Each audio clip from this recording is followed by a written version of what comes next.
Kaleem career counselling का नया episode एक नई शख्सियत के साथ हम लेकर आपकी खिदमत में हाजिर हैं। करियर काउंसलिंग की अहमियत और उसकी ज़रूरतों को मद्देनज़र रखते हुए ये प्रोग्राम हमने शुरू किया था और लोगों ने इस प्रोग्राम की इतनी पजीराई की कि हमने इस सिलसिले को जारी रखने का फ़ैसला किया है। आज नौजवानों की एक बड़ी तादाद सही वक्त पर मुनासिब रहनुमाई न होने के सबब बर्बाद हो जा रही है। अगर वक्त पर सही रहनुमाई की जाए तो गालिब इम्कान है कि वो सही समत में अपना करियर बना सकें, लेकिन आज का अलमिया ये है कि हमारे नौजवान मौजूदा रुझान को देखकर फैसला करते हैं कि उन्हें मुस्तकबिल में कहाँ जाना है और क्या बनना है, किस फील्ड में जाना है। फिर बाद में उन्हें एहसास होता है कि उन्होंने गलत फील्ड का इंतखाब कर लिया है।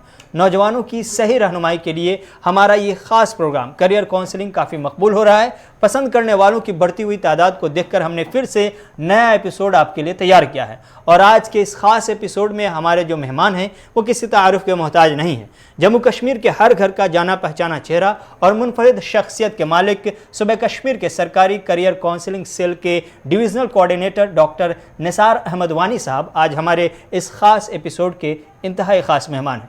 डॉक्टर निसार अहमद साहब, बहुत बहुत शुक्रिया अपना कीमती वक्त देने के लिए। Thank you sir.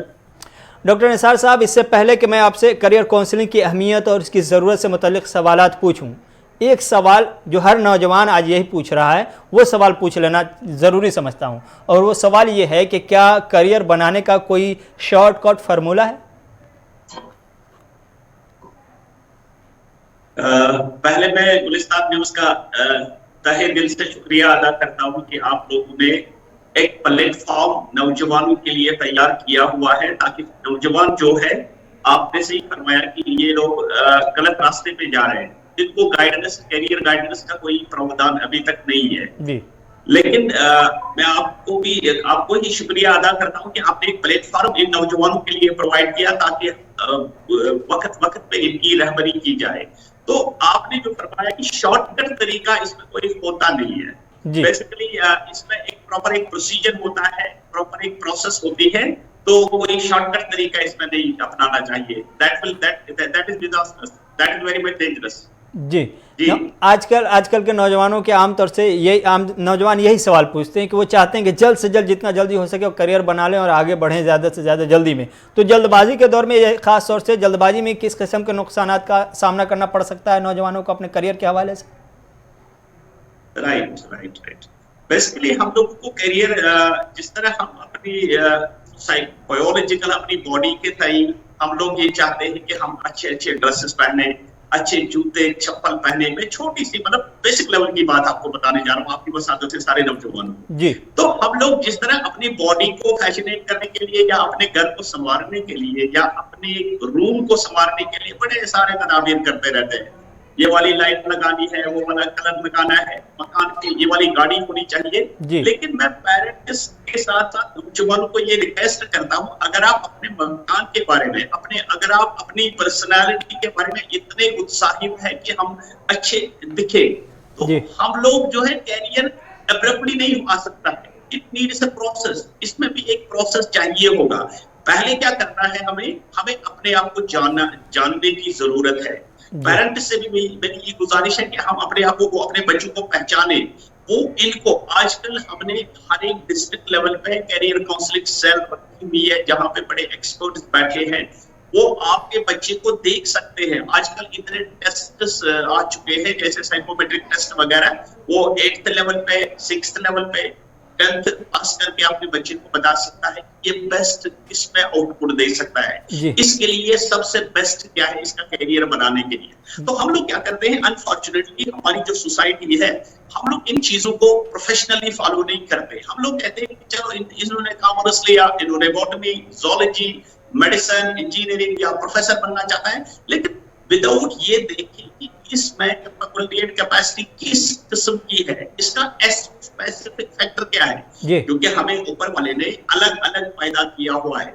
जो खासियतें आप में है वो मुझ में नहीं है, जो मुझ में है वो आप में नहीं है।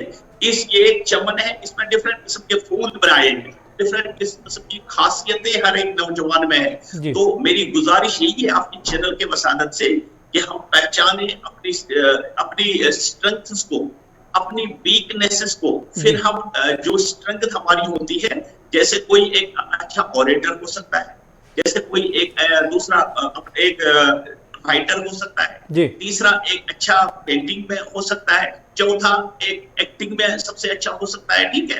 तो पहले अपने आप को, अपनी सलाहियतों को पहचानने की जरूरत है, और इसमें कौन लोग मदद करेंगे? आपके काउंसलर्स, आपके साइकोलॉजिस्ट, आपके कैरियर काउंसलर्स, उनके पास जाने की जरूरत है, उनसे सलाह मशवरे की जरूरत है। वो आपको अगर हो सके तो आजकल बेसिकली मैं brain behaviour research foundation of India का यहाँ स्टेट कोऑर्डिनेटर हूँ, J&K में, यूपी में मैं कोऑर्डिनेटर हूँ। तो हम लोग क्या करते हैं, हम लोग ब्रेन वेव्स के जरिए देखते हैं कि किस बच्चे में कौन सा रुझान है, कौन बच्चा बेस्ट किस में रहेगा, आर्ट्स में, मेडिकल में, इंजीनियरिंग में, कहाँ पे ये अच्छा फिट बैठ सकता है। लेकिन हमारी अनफॉर्चुनेटली, मैंने इसलिए आपका शुक्रिया अदा किया कि एक बहुत अच्छा प्लेटफॉर्म आपने बना दिया ताकि हम लोगों के पास रीच आउट हो सके। जी।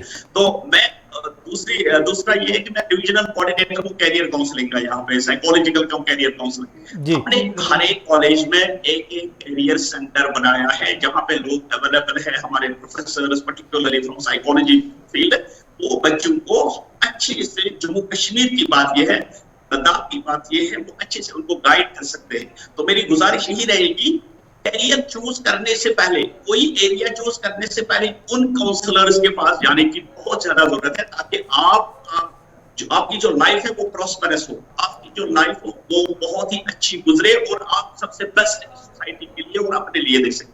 डॉक्टर साहब, अब आते हैं असल सवाल पर, और असल सवाल जो इस प्रोग्राम के थीम लाइन के तौर पर हम रखे हुए हैं वो यह है कि मौजूदा वक्त में करियर काउंसलिंग की कितनी जरूरत है, आपकी नजर में इसकी क्या अहमियत है?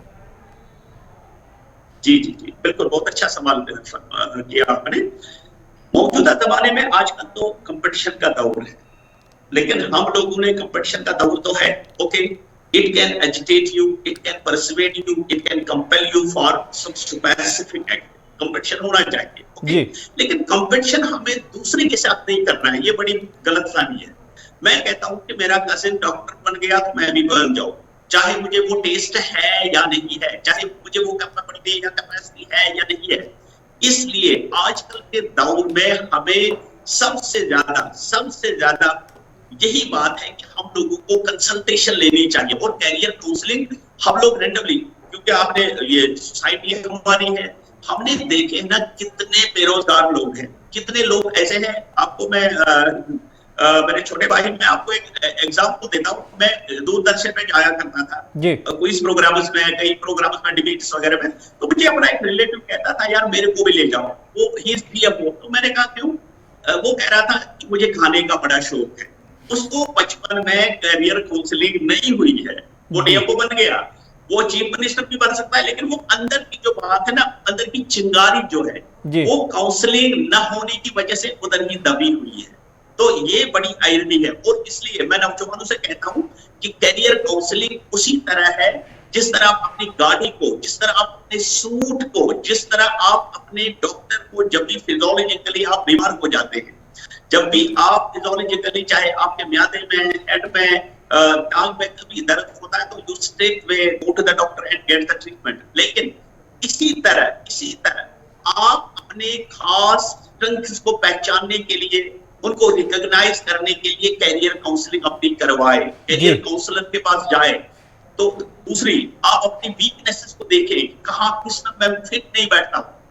तीसरा, आप फॉलो करिए अपॉर्चुनिटीज को, तो वो अपॉर्चुनिटीज आपको कैरियर काउंसलर ही बता सकता है, आप ऐसे ही रैंडमली नहीं चूज कर सकते। ये तो बड़ी।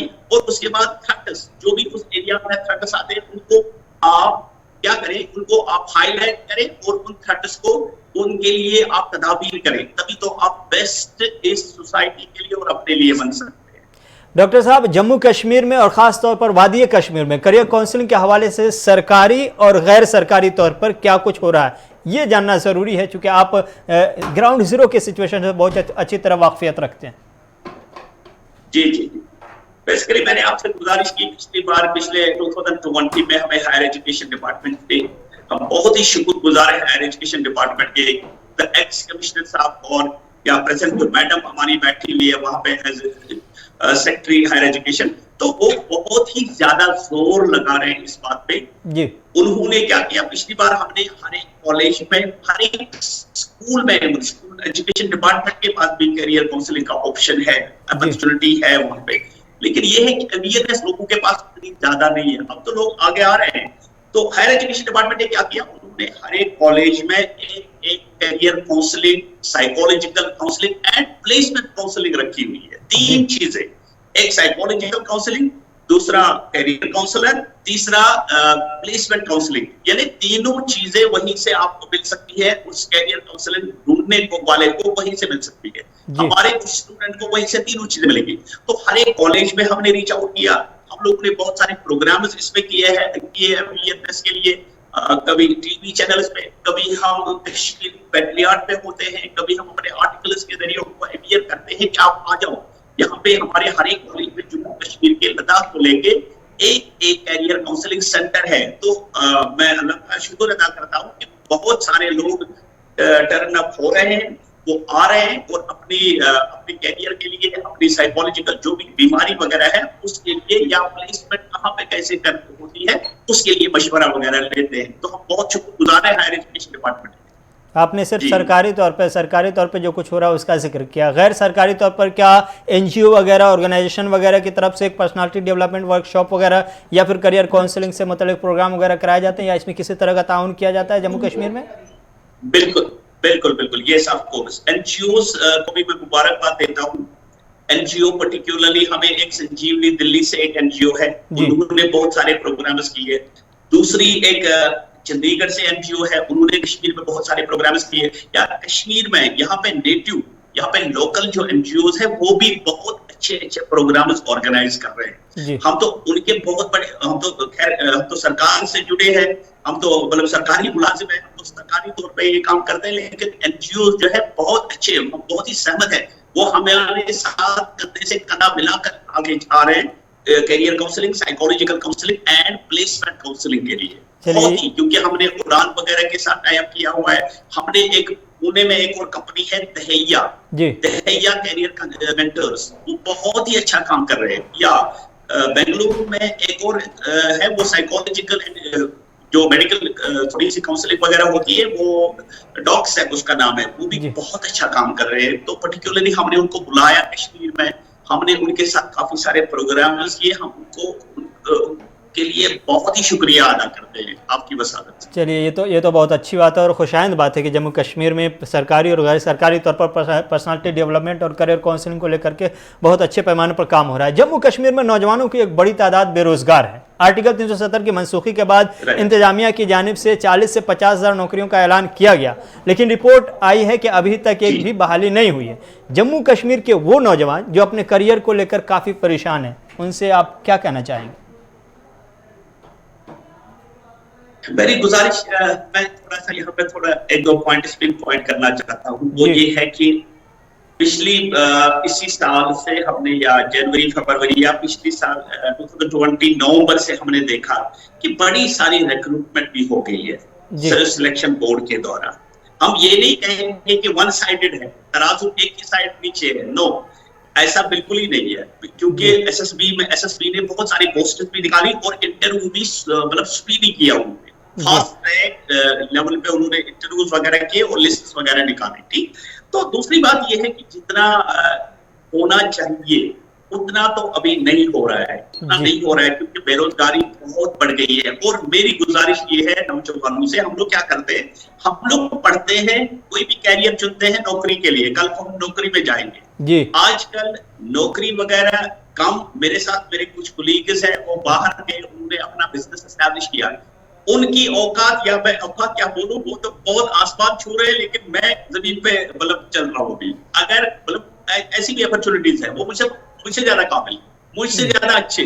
तो लेकिन ये है कि हम नौजवानों को ये गुजारिश करेंगे कि आपको सिर्फ सरकारी नौकरी के पीछे हमें नहीं पड़ना चाहिए, हमें देखना चाहिए कि हमें कौन सी रंगत है, कौन सी वीकनेस है, किसमें मैं स्पेशल हूँ, तो उसमें हम बिल्कुल ज्वाइन कर सकते हैं, बिजनेस हम स्टार्ट कर सकते हैं। आजकल तो बड़ी सारी अपॉर्चुनिटीज है।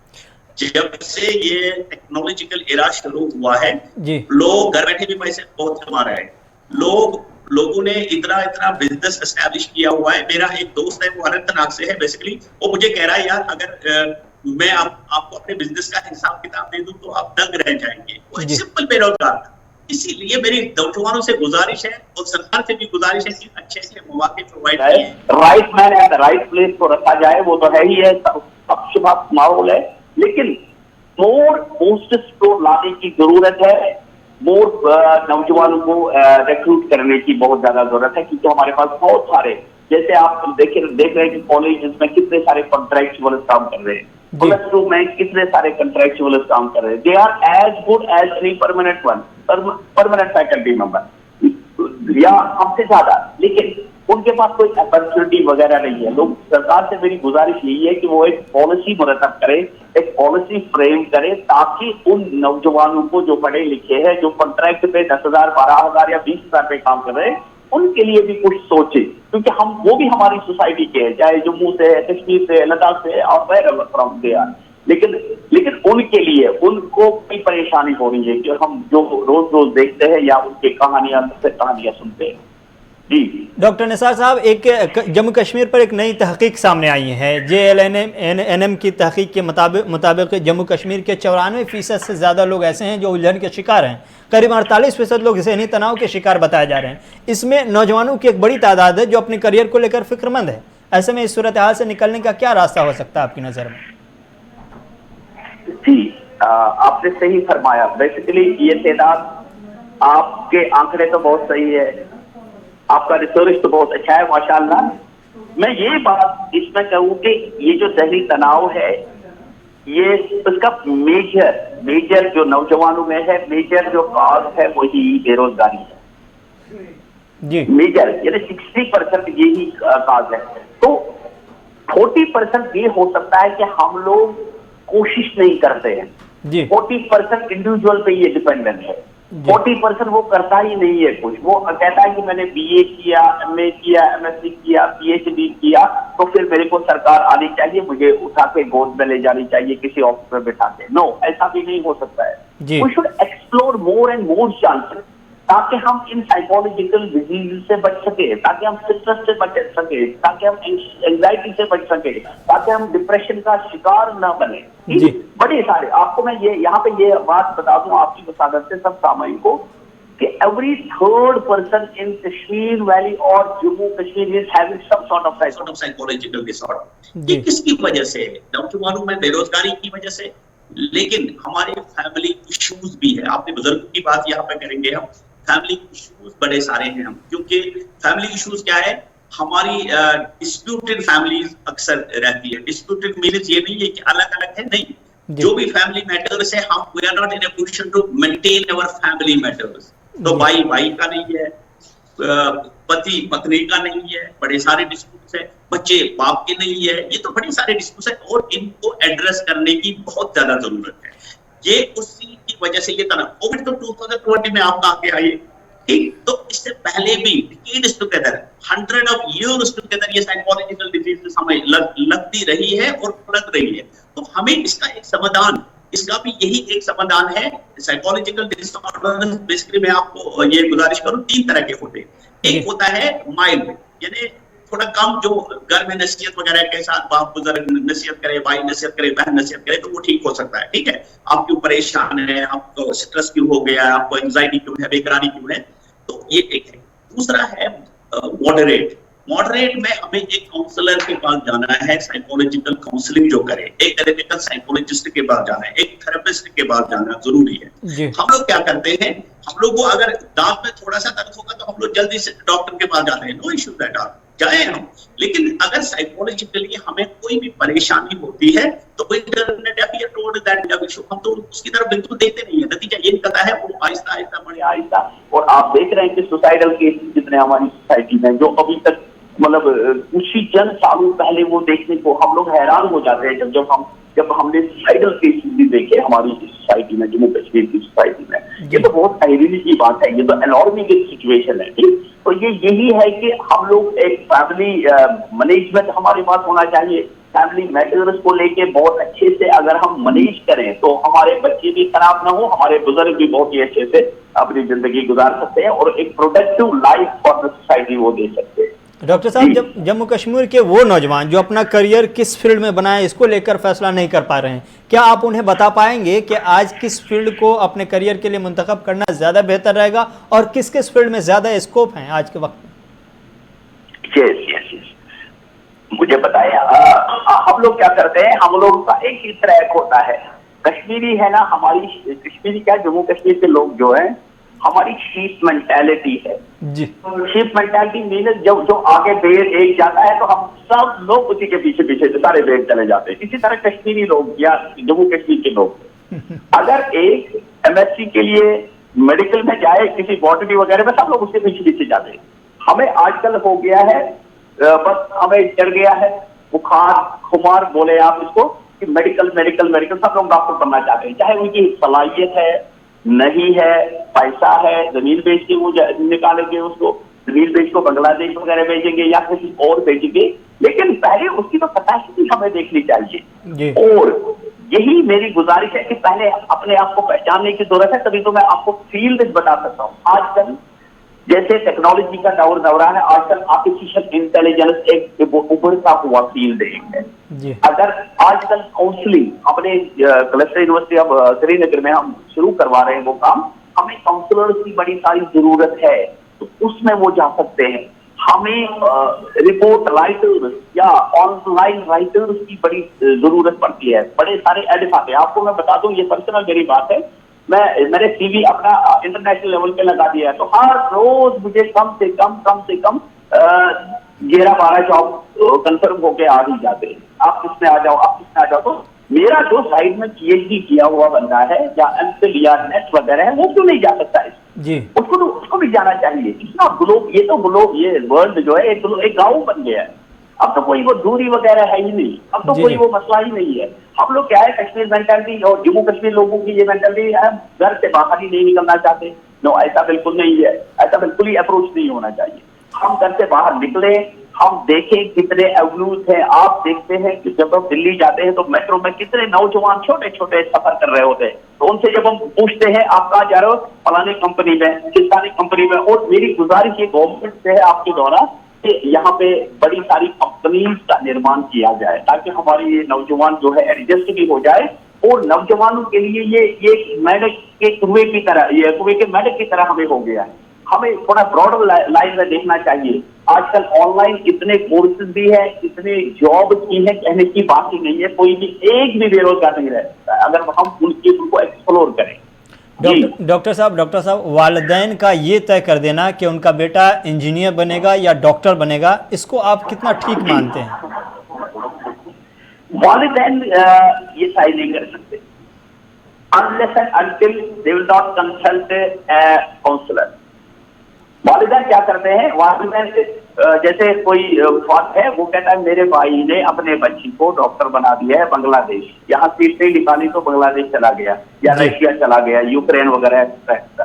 तो वो उसी जिद पे कह रहा है कि मेरे भाई ने जब भेजा, मुझे उसके पास उससे ज्यादा दौलत है, मैं क्यों नहीं भेजूं, या मेरे पास तो पैसे नहीं है, मैं उधार वगैरह करके मैं भी भेज दूंगा या जमीन वगैरह बेच के दूं। ऐसा अप्रोच बिल्कुल ही नहीं होना चाहिए जी। बिल्कुल को वालिदैन को पहले अपने बच्चों को परखने की जरूरत है। मैं अक्सर प्रोग्रामों पे ये कहता रहता हूँ कि हमें क्या करना चाहिए, हमें वालिदैन को ही पहले काउंसलिंग करनी चाहिए, वो अपने बच्चों को पेरेंटिंग कैसे करें। और आजकल अथॉरिटेटिव पेरेंटिंग नहीं है, मैं पेरेंट्स को आपकी वसादत से ये जुटो अल्फाज में कहना चाहता हूँ, आजकल अथॉरिटेटिव नहीं है कि आप ठोस लें किसी पर फैसला।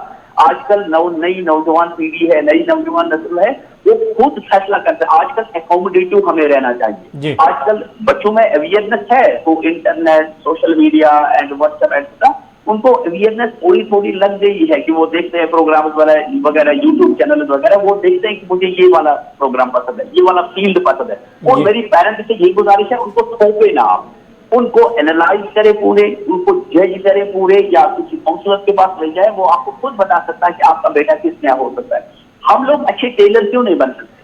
हमने आप देखिए, आज से पहले टेलर जब नाम हम लेते थे, मुझे टेलर हजरात माफ करें, तो हम लोग कहते थे यार वो कपड़े अपनी मतलब टाइम पे नहीं देता है, वो थोड़ा झूठ बोलता है, मुझे माफ करें टेलर अंदाज। लेकिन आजकल आप देखिए, आपने इसको थोड़ा सा डेवलप करके आपने बुटीक बना दिया। देखो आजकल कितना है, बड़े रिस्पेक्टफुली जाते हैं, बड़े सारे लोगों का रोजगार भी इससे जुड़ा हुआ है, और रिस्पेक्टफुली आप जाते हैं, अपने कपड़े किसी लेते हैं। आजकल आपको शर्म नहीं आती है कि मैं टेलर के पास जा रहा हूँ। तो ये चीजें हैं, हमें इन चीजों को देखने की जरूरत है। तो बहुत सारे ऐसे प्रोफेशनल्स हैं, जैसे मैंने आपको कहा आर्टिफिशियल इंटेलिजेंस है, जो बुटीक वाला सिस्टम है, ऑनलाइन राइटिंग है, रिपोर्ट राइटिंग है, ठीक है, जो मतलब बड़े सारे प्रोग्राम्स हैं ऑनलाइन। जी बिल्कुल, वालिदैन को थोपना नहीं चाहिए, जोर जबरदस्ती नहीं करनी चाहिए अपने बच्चों पर। जी डॉक्टर साहब, अब मैं एक बड़ा प्रैक्टिकल सवाल पूछना चाह रहा हूँ। एक नौजवान अपने करियर को लेकर एक ख्वाब बुनता है, कोशिश करता है कि उसका करियर बन जाए और ख्वाब पूरा हो जाए, लेकिन दरमियान में आमतौर पर ऐसा होता है कि माली तंगी यानी माशी तंगी आ जाती है, फिर उसके ख्वाब टूट जाते हैं, वो मजबूरी के आलम में न चाहते हुए ऐसे फील्ड में ऐसा काम करने लगता है जो उसके लायक नहीं होता। ये जो माली तंगी का मसला है करियर बनाने में, इसका कोई आसान हल आपकी नज़र में? बिल्कुल है, गवर्नमेंट ने बड़े सारे इनिशिएटिव्स दिए हैं, वो स्कॉलरशिप देते हैं। आजकल आप एमफिल करेंगे तो आपको स्कॉलरशिप मिलेगी, आजकल आप पीएचडी करेंगे तो आपको स्कॉलरशिप, आप पीजी लेवल पे आपको स्कॉलरशिप मिलती है। इवन ऐसे कुछ स्कूल भी है जो टेस्ट करा के आपको स्कॉलरशिप देते हैं, उसमें कोई इतना नहीं है। लेकिन सबसे पहले ये मैड रेस नहीं होनी चाहिए कि मैं डॉक्टर के लायक नहीं हूँ, मैं इंजीनियर, मेरी कैपेसिटी नहीं है, लेकिन मेरे फादर मुझे बोलता नहीं आपको इंजीनियर बनना ही बनना है, आप क्या भी हो जाए। लेकिन उसको मुझे समझाना चाहिए नहीं, मेरी इंटरेस्ट लिटरेचर के साथ है, मेरी इंटरेस्ट प्रोफेसर बन जाऊं, मेरी इंटरेस्ट में डॉक्टर बन जाऊं, आप मुझे इंजीनियर ना कम से कम बनाए, मुझे ना बनाए, मेरी कैपेबिलिटी है, कैपेसिटी वो अलाउ ही नहीं करती है, ठीक है, मेरा स्पेसिफिक सेक्टर अलाउ नहीं करता है। और जब ये चीजें हम फॉलो करेंगे तभी तो माली कमजोरी जो है ना वो बहुत ही मतलब छोटी बात है, छोटी हर्डल है। जैसे मैंने आपको स्वॉट एनालिसिस के बारे में बता दिया, जैसे हम स्ट्रेंथ्स देखते हैं, हम वीकनेसेस देखते हैं, फिर अपॉर्चुनिटीज ढूंढते हैं। जब हम ये चीजें करते हैं फॉलो, या फिर सक्सेस देखते हैं, तो ये एक साथ है, ये भी की माली कमजोरी है। इस चीज को गवर्नमेंट भी बड़ा सीरियसली ले रही है, या कई सारी ऑर्गेनाइजेशन भी सब स्कॉलरशिप वगैरह देती है, या यूनिवर्सिटी में जाए आप वो भी स्कॉलरशिप देते हैं। तो इसमें ये कोई बड़ी हर्डल है ही नहीं। डॉक्टर साहब, लेकिन एज पर हिज कैपेसिटी। जी डॉक्टर साहब, वक्त की किल्लत है, इसलिए हम आखिरी सवाल के साथ ही इंटरव्यू खत्म करेंगे। जम्मू कश्मीर में नौजवानों की एक बड़ी तादाद अपने करियर को लेकर तज़ब्ज़ुब के शिकार है, ऐसे नौजवानों के लिए आपका क्या पैगाम होगा माहिराना? मेरा ये पैगाम है कि हर एक नौजवान स्कूल लेवल से लेके एडोलेसेंस एज से लेके, यानी 10th आपने पास कर दिया, you just undergo for a psychometric, जी you just go for a consultation with a counselor, career counselor or psychological counselor, okay? दूसरी बात, फिर जो आपका टेस्ट है, जो आपका जुनून है, अपनी सलाहियत को ही अपना जुनून बनाए आप। जुनून आप बाहर से ना लाए, जुनून आप पेरेंट्स की नसीहत से ना लाए, जुनून आप कंपटीशन से ना लाए। No, that is harmful and disasters for you. जुनून उसी चीज को बनाए जिस चीज की आपकी capability and capacity and taste है। ये मेरी गुजारिश है आपकी वसादत से सारे जवानों को कि आप जुनून उसी चीज को बनाए। जैसे आप लिटरेचर में है, जाओ, आप कभी नाकाम नहीं होंगे। जैसे आपका मेडिकल फील्ड अच्छा लगता है और आपकी कैपेबिलिटी कैपेसिटी है, आपका टेस्ट है, तो आप उसमें जाओ, ठीक। वरना दो चीजें चुनो। हमें ऊपर वाले ने अपनी अपनी सलाहियत के साथ पैदा किया हुआ है। No person in this world, हर एक की अपनी अपनी इंटेलिजेंस, हर एक की अपनी अपनी सलाहियत है। पहले उस सलाहियत को जानो और तभी वो, आपने सही फरमाया, जुनून बनाओ, तो आप कामयाब हो सकते हैं। डॉक्टर निसार साहब, बहुत बहुत शुक्रिया आपका कीमती वक्त देने के लिए। हम उम्मीद करते हैं कि आपकी तरफ से पेश किए गए माहिराना मशवरे उन तमाम नौजवानों के ज़ख्मों पर मरहम का काम करेंगे जो करियर को लेकर दर्द से कराह रहे हैं और बेचैनी के आलम में रात गुजार रहे हैं। हमें यह भी उम्मीद है कि जम्मू कश्मीर इंतज़ामिया वहाँ के नौजवानों के करियर को लेकर मज़ीद संजीदगी का मुजाहरा करेगी और रोज़ाना जो नौजवान जगह जगह नौकरियों के लिए इंतज़ामिया के खिलाफ एहतजाज व मुजाहरा कर रहे हैं या जो खामोश एहतजाज कर रहे हैं, उनकी खामोशी के चीखों पुकार को समझेगी और उनके मुस्तकबिल को लेकर जल्द कोई मुनासिब फैसला करेगी, इक़दामात करेगी। नाजरीन, इसी के साथ इस हफ्ते का ये ख़ास एपिसोड जो करियर काउंसलिंग पर मुश्तमिल है अब ख़त्म हुआ चाहता है। अपने मेज़बान रहमत कलीम को इजाज़त दीजिए, इस उम्मीद के साथ कि आपको ये प्रोग्राम कैसा लगा हमें कमेंट कर आप बताएंगे। फेसबुक और यूट्यूब पर आप अपनी राय और कमेंट इस प्रोग्राम के ज़रिए हम तक आप पहुँचा सकते हैं और अपने तासुरात भी पेश कर सकते हैं। दीजिए इजाज़त, अल्लाह हाफिज़।